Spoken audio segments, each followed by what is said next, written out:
America के लिए वो काम कोई भी राष्ट्रपति नहीं कर पाया है जो वर्तमान राष्ट्रपति डोनाल्ड ट्रंप ने करके दिखा दिया है। उन्होंने पक्का ठान रखा है कि वो अमेरिका को उस मुकाम पर पहुंचा कर रहेंगे जहां आज तक अमेरिका पहुंच ही नहीं पाया, और फिलहाल वो इसके बेहद करीब भी पहुंच गए हैं और उन्होंने अमेरिका को वो पहला देश बना डाला है जिसने ये महान उपलब्धि हासिल की है। दरअसल अमेरिकी सरकार द्वारा लिए गए कर्ज के आंकड़े सामने आए हैं और सरकार ने ही बताया है कि हमारा कर्ज पहली बार 38 ट्रिलियन डॉलर तक जा पहुंचा है, जो उसकी जीडीपी का 124% है। यानी अमेरिका अपनी सारी इकोनॉमी को भी लगा दे तो उसका कर्ज नहीं चुका पाएगा। और सबसे शानदार बात, डोनाल्ड ट्रंप के सत्ता में आने से पहले ये कर्ज 33 ट्रिलियन डॉलर तक था और अमेरिका पर कर्ज बढ़ने की रफ्तार प्रतिदिन 21 से 22 मिलियन डॉलर हुआ करती थी। तब ट्रंप खूब हल्ला काट रहे थे कि जो बाइडेन ने देश को बर्बाद कर डाला है, अगर मैं सत्ता में आया तो सबसे पहले इसी कर्ज को खत्म करूंगा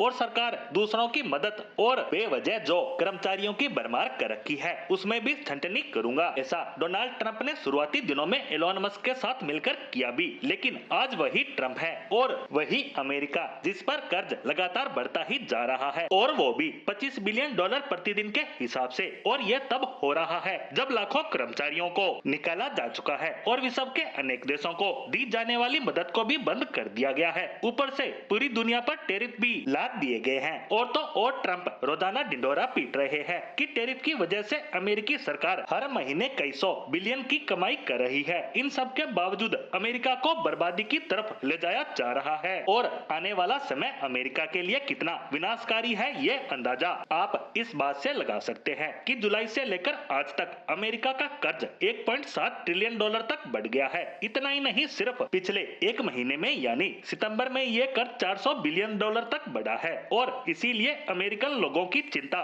बढ़ती ही जा रही है। लेकिन उससे भी ज्यादा चिंता की बात ये रफ्तार रॉकेट की स्पीड से आगे बढ़ रही है। ऐसे में अमेरिका की सरकार के लिए आने वाले समय में ये मुसीबत होगी कि वो आम लोगों की हेल्थ, पब्लिक ट्रांसपोर्ट पर और लोगों के कल्याण पर जो पैसा खर्च करती है उसमें भारी कटौती करनी पड़ेगी, क्योंकि आज की तारीख में ही यानी वर्तमान समय में ही हर साल इस कर्ज के ब्याज की रकम को, जो कि 1.2 ट्रिलियन के लगभग होती है, चुकाना होता है, जो आने वाले समय में 2 ट्रिलियन से भी पार निकल सकती है और उस समय ये बोझ सरकार और जनता की जान निकाल कर रख देगा। हालांकि इसका असर तमाम उन देशों पर भी पड़ेगा जो अमेरिका को कर्ज देकर बैठे हैं, जैसे जापान, फ्रांस, ब्रिटेन और यूरोप के देश। वहीं भारत ने भी अमेरिका को 250 बिलियन का कर्ज दे रखा है, जिसे भारत लगातार कम करता जा रहा है और उसके बदले में गोल्ड खरीद रहा है, जो हमारी इकोनॉमी को मजबूती दे रहा है। लेकिन इन सबसे अलग हम ट्रंप को बहुत बहुत धन्यवाद कहेंगे, क्योंकि भारत को डेथ इकोनॉमी बताने वाले अपने देश को उसी तरफ ले जाने का